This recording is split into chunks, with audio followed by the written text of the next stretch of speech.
You know, as you've gone out into the world of further education and you've talked about the multiplicity of different sorts of provider, have they defined themselves? My working hypothesis is no, not.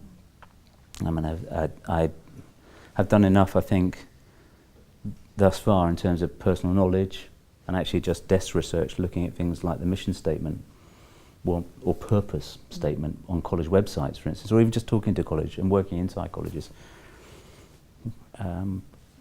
Subject those, if you look at those again, to a test.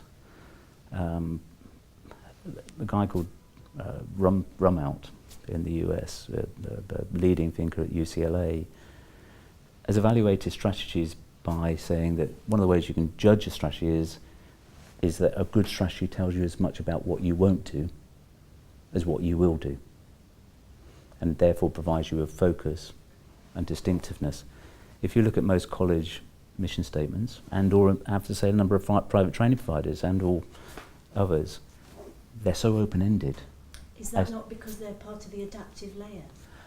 I think that's right, and I think this is the tension around the adaptive layer idea, that there's got to be a difference between being the adaptive layer and just going anywhere and doing anything in order to survive, or doing things you're not particularly good at that others would be best left to do. So that focus on what distinctively do I do. Now, this is where I come to the idea of core and contingent. I'm not so unrealistic to say, in times of reducing funding and constraints on resources, that people might not diversify their business away from the core in order to survive. And that's why I call it contingent or subsidiary purpose. But I think that organizations that most have longer standing and are those that have a stronger sense of themselves and what their core purpose is, that people can identify, understand, collaborate with, because it's easier to know.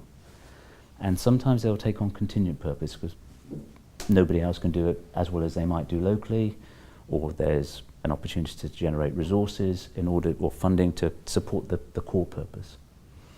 But the exercise of going through saying, what distinctively do I do?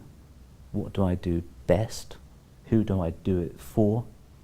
Gives, I think, the institution an idea of kind of duration and durability, which I think sometimes, in the face of extraordinary funding pressures, extraordinarily frequent policy changes affecting further education, sends organisations in a kind of wavy line, and their character sometimes changes without conscious thought or reflection. And I'd say we've talked about this before. The college that you led is remarkable, I think, for the sense everyone knew what Northern College was. You may have done other things from time to time, but you knew what the core of what you. Therefore, other colleges in the local area, other providers, universities, social services knew what Northern College did, and therefore was able to work with it. And Northern College had a firm sense of what its mission was and what excellence looked like for Northern College. And that was a conscious effort. It was conscious, and I think you're right, because the funding pressures could have caused Northern College to divert into other areas, and we chose not to. I think, though, that Northern College is quite a small institution. What happens when you have Barnsley College, which is a tertiary college?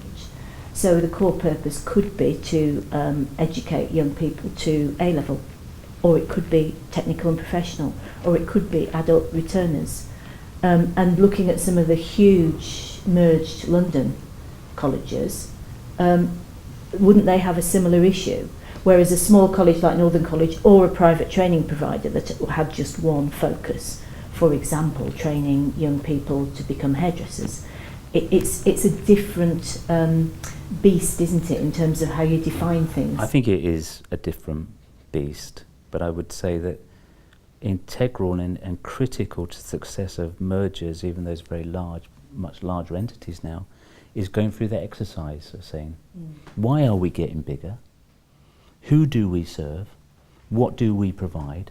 How can we do that in the best way possible? How can we do that in a way in which complements and adds value to the place that we're in and the communities we serve?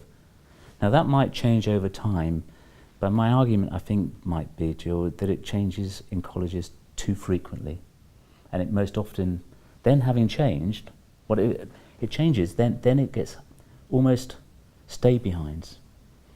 Beyond the point at which the college needs to do A-levels, because there's better provision locally, it continues to do it because there's inertia to it, or there's structures in place to be maintained.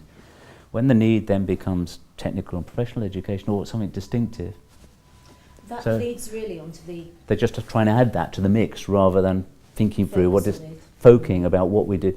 So I mean, I'd hesitate to say for every general further education college and every position I have a core purpose defined, but I think it starts with something saying like to provide technical and professional education to meet the needs of a geographical entity. Now that entity might be larger, might be smaller, it might do other things, but the core is that.